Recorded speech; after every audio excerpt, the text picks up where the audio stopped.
Hey everybody, in this video I'm going to be showing you how to get the Nightshade melee item here in Remnant 2. Also how to get the alternate kill on the Nightweaver world boss in Lasam, because that's how you get this. So there's an alternate kill that you can do on her. I'm going to show you how to do it and what my strategy and approach was. But look at these things. It's literally the Nightweaver's hands. We freaking chopped her hands off and bolted them together. It's kind of awesome, honestly. Look, you see we got like the fleshy bits on the side where we chopped them off. That's kind of metal, you know? They're pretty cool melee weapons. Even at base, they do ridiculous crit damage. You know, you can get over around 350 crit damage at base. So you level these things up, they can be pretty nasty for sure. But let's talk about how you get them. So we're here at the Nightweaver, and we need to kill her, but we need to do it in an alternate way. It's not just fire and deliver and get her dead like normal. This time it's a little bit different. So our goal here really is to get her down to 75% health. Once she gets down to 75% HP, she's going to start doing a different attack where she opens up her chest. She opens up her chest, exposes that glowing blue heart inside of her. This right here. She opens it up and spawns these beetles. When she opens up her chest, she exposes that blue heart. Instead of focusing on the beetles, what we need to do is shoot, precision crit damage into her chest. Our goal is to break her heart. We want to shatter that blue heart inside of her.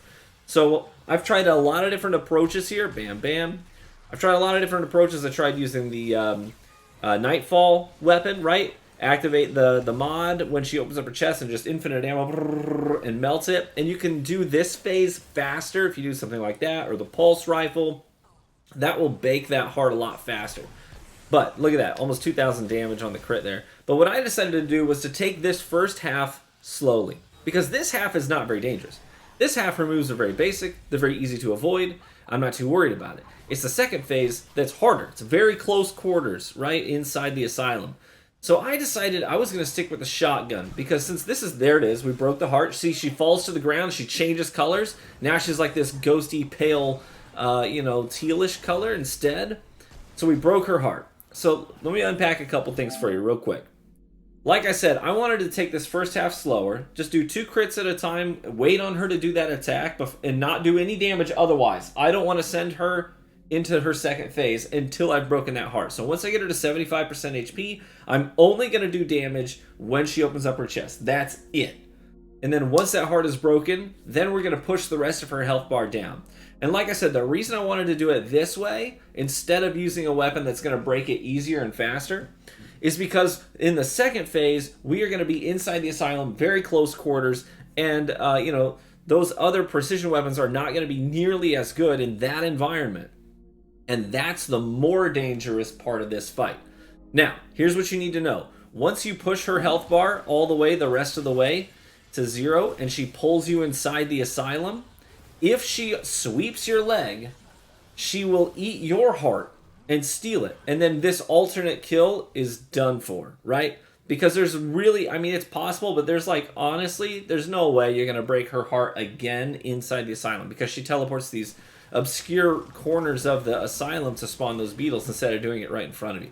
So it's just not going to happen.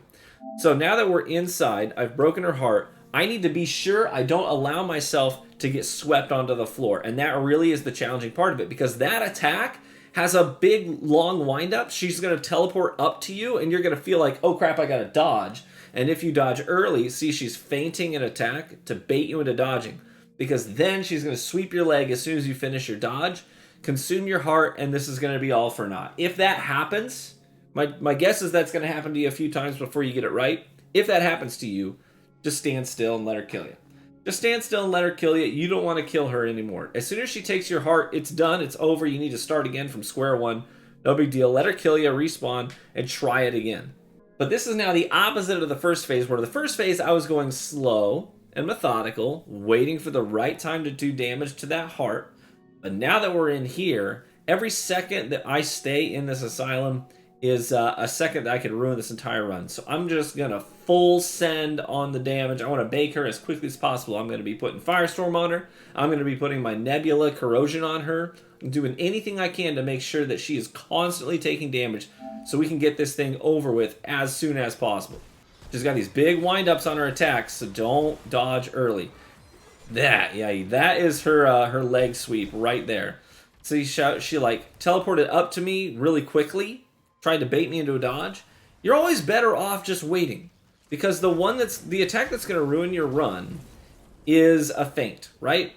Where she's baiting you. So even her other attacks, you can survive a slap here and there.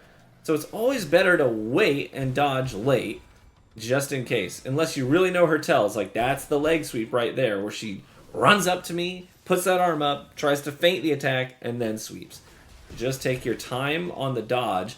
Otherwise, you want to do as much damage as quickly as possible, and try to stay away from the walls too, because that's I thought I was done for there. I thought I dodged a little too early, but luckily I was just up the stairs a little bit from her leg sweep, so it didn't grab me. And she's toast. So, as long as she dies while she's still that pale turquoise-ish teal color, you're going to get her fingies.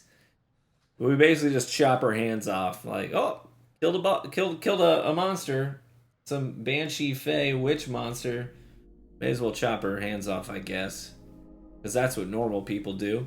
But there you go. That's my strategy. That's how I got it done. And then you can have these babies and go swinging away. Best of luck to you on taking this gal down. If you're not familiar with the Nightweaver, I've got a full guide on how to take her down. I've got guides on getting the Dreamcatcher, this whole instance where you create the world where you start at the Morrow Parish and you have the Nightweaver as your world boss for Lassam. I've got guides on all of that.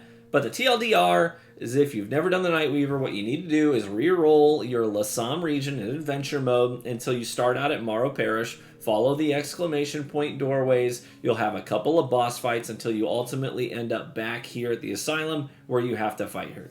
Good luck. We'll catch you in the next one. Bye-bye.